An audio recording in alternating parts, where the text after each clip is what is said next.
Hello everyone, it's Jean from Inky Owl Studio. Thank you so much for stopping by.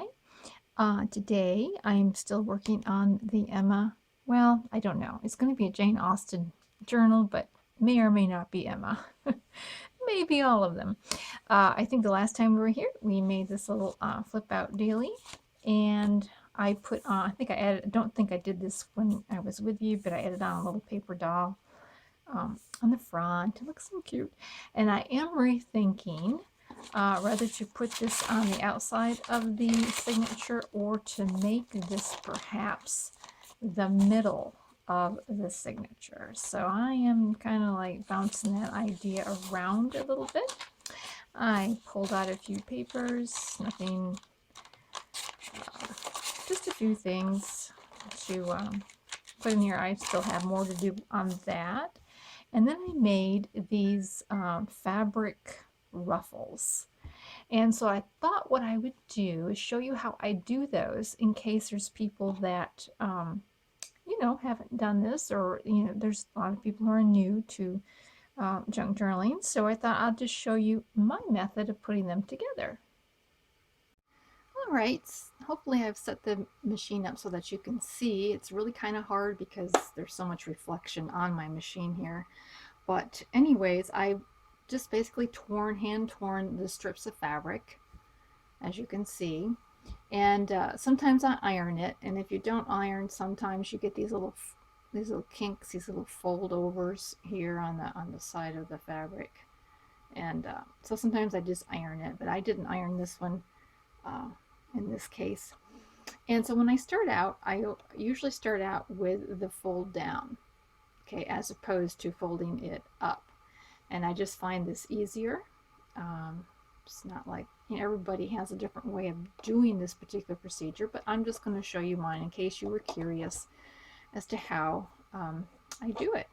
And there we go. So I start with the fold down, and then as I sew, I am going to kind of push it forward so there's like this little mountain here, and then I'm going to sew it slow, and I'm going to just kind of keep that forward push moment going.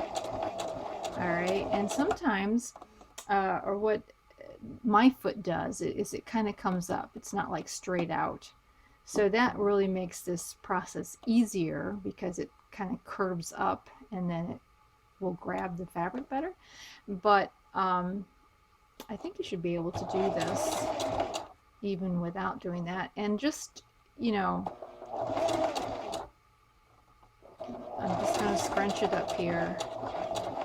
All right, so not everything will go in evenly, you know. Sometimes you'll get a big pleat, you'll get a little pleat, you know, you'll get maybe spaces where there is no pleat. And if at any time you feel like maybe you did something and you don't like the way the pleats are going, always make sure your needle is down in your fabric. Then you can lift this up and, you know, readjust that pleat a little bit the way you like it. All right. So I guess the biggest key I can say is that you should, I'm just trying to really get my fingers out of the way. You need to go slow. And so I also, when I do this, I'm also kind of like pressing down on the plate and shoving it in this way. So I'm not suggesting you shove in a whole lot, but as you go through here, you'll see how it works out. There we are. Okay. Now, when I do a second strip, I don't even cut my strings, my thread or anything. I just go ahead and get the second strip and just start it right on out like that. And so I will, in one session, sit down and do a whole bunch of these in one setting. Okay. Like here, I don't know, I probably have done 10 like in a row for the journal that I'm working on now. But I will go ahead and pull other fabrics that maybe not for the journal I'm working on, but for something I think maybe in the future would be good. Now what's really nice about these ruffled pieces of fabric that you've done is that you can, you know, glue the whole one on the side of the page. You can cut these down and make little snippets to collage with. You can fold them over and glue them on for tabs. You really have, you know, there's probably even more uses for fabric that's been ruffled up like that. So it's nice to have it on hand so that you can cut it up and, you know, play with it.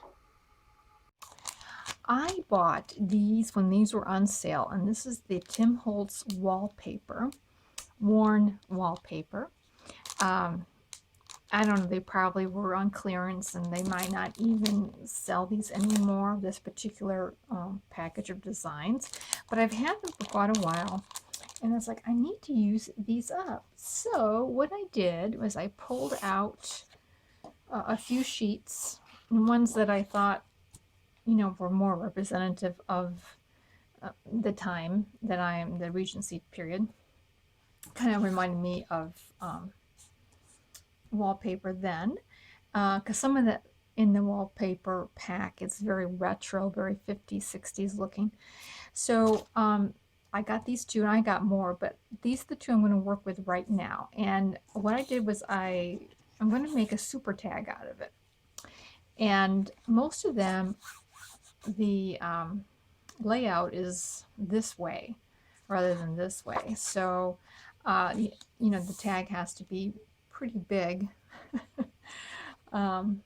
Anyway, so I cut it down to the size so that it'll fit on the page, you know, pretty well.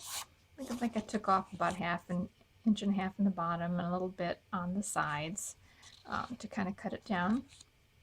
I have a piece of cardstock that will put behind it because the wallpaper is you know, it's pretty heavy, but it's still, I think, needs a piece of cardstock to really make a tag out of it.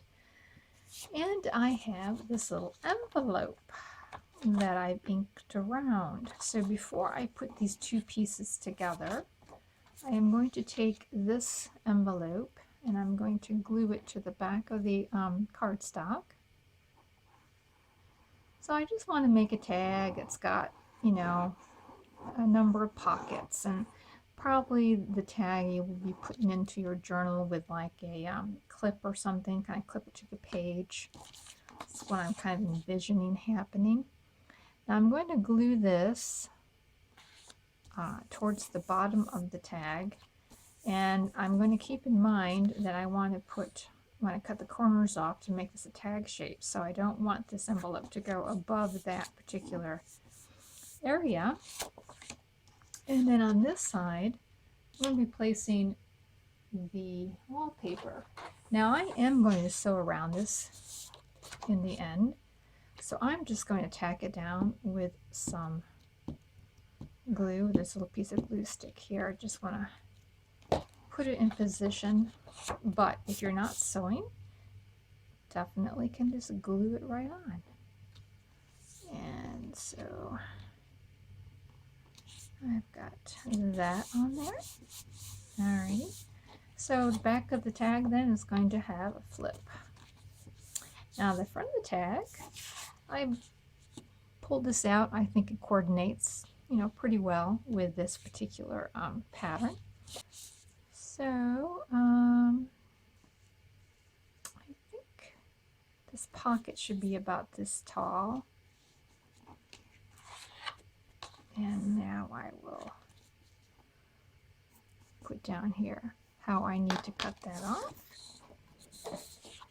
And let me do that really fast.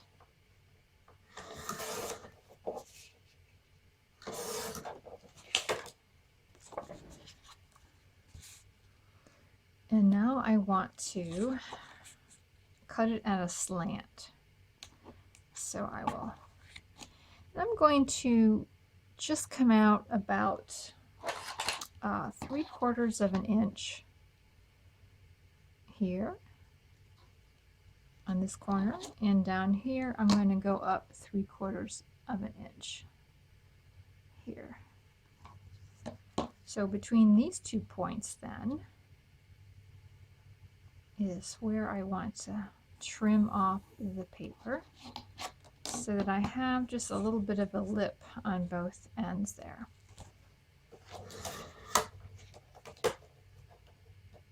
And we'll just get that cut. Alright, so it's going to fit down like this. Plenty of room to see that whole medallion. I think that's kind of pretty there. I am going to cut with our punch with my decorative punch here. There. So I had a little extra there so that I can make the decorative punch. Of course, you don't have to do that. And I also like to add a little bit more in these areas just to make it stronger when you do a corner pocket. Oops, it goes like this here. So there is that pocket. And now I'm going to put in a vellum pocket on the front. And I thought that would be kind of fun because this then would allow you to see everything behind it. You can see all the pretty layers and everything. Make it even. And this will slant in the opposite direction. So I'll need to cut it off. Still isn't even there. Thought I made it even. I guess I didn't. Okay, we'll just cut that piece off there. And then again, we'll come in about 3/4 of an inch. And I'm going to just eye this up. And then I will put a cut from here to here. And here then is the pocket out of vellum. There. Now before I sew this on, I want to sew on some vintage lace. I love this. Love this particular one I got. I just love it. It looks aged, and well, of course it is old, but I just like the way it looks.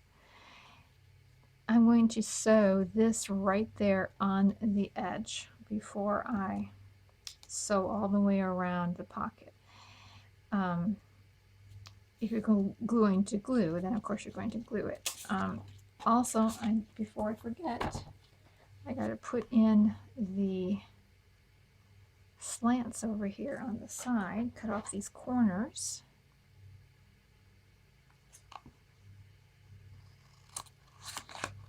With this fake, looks like a credit card, but it's actually a fake credit card. There we go.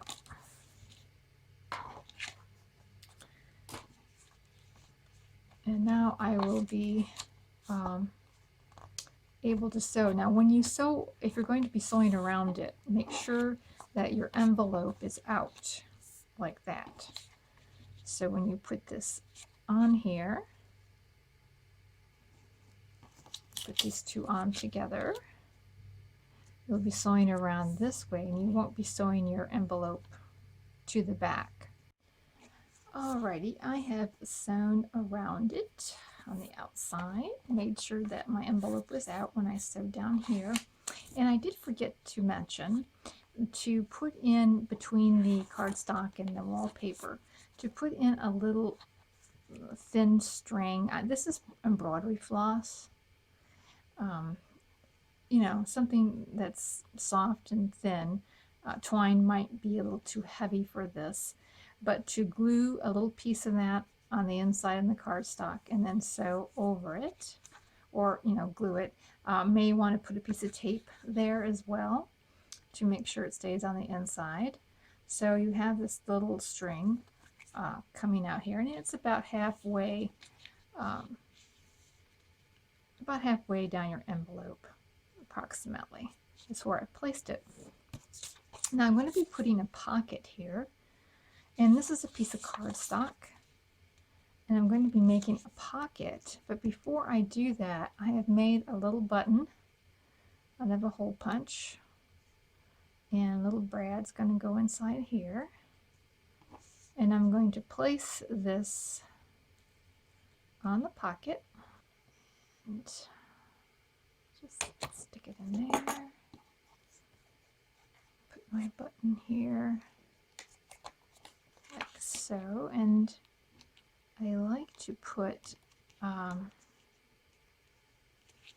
something over that Brad so that my things won't catch on it. My journaling cards and whatever I put in there won't catch on it. So I am going to put down a piece of tape here just to keep it from catching.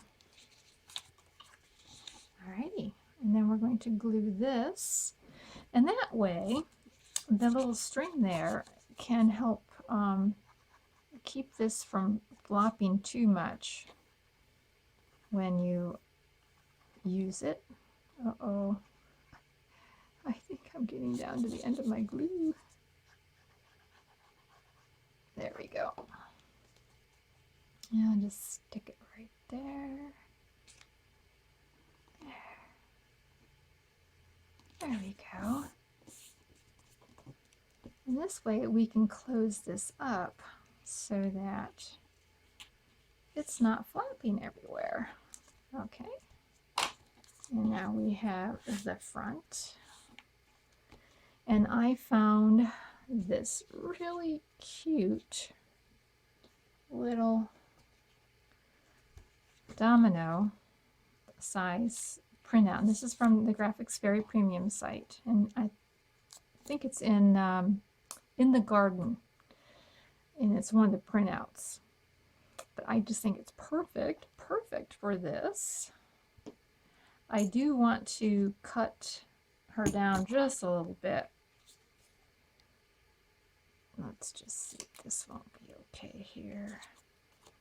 All right. Even that out better. There, just make her a little smaller. Like that. And then we have this, wish she was facing the other way, but it's okay. We have the little ruffles that we made, and I'm going to just cut a snippet off of that, like so. And I'm just going to use that as part of the little collage down here, and let's see. I'll put the rose right like this here. I don't want to cover up her fan. I think it's kind of cool. So yeah, I'm going to put a rose right there. And so this is the little snippet that we'll put down here. So this is what I mean by making these little ruffles, because they really can go a long way. Put this on here, like so.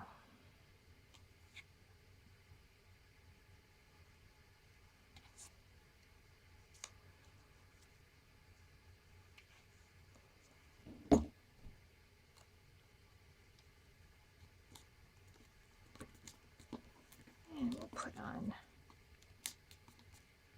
this little rose.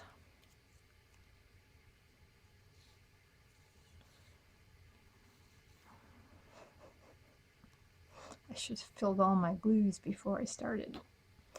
All right. And there we go. There's the little rose there. So we have a little collage down there. I will put in a hole up on top. Put one in the middle.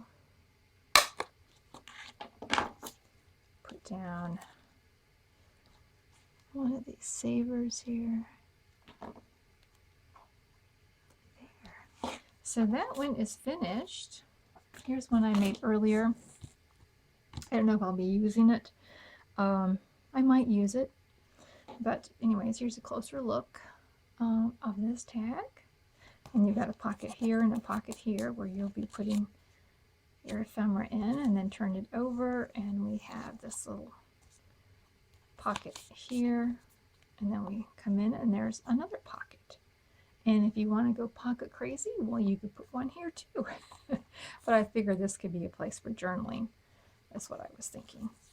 So there's our T Holtz tag, wallpaper tag, right there. So thank you so much for viewing. I really appreciate it, and I had a good time spending a little few minutes with you. I hope this gave you some inspiration. Please subscribe so that I can join you again, and as I go to the finish line with this Jane Austen journal.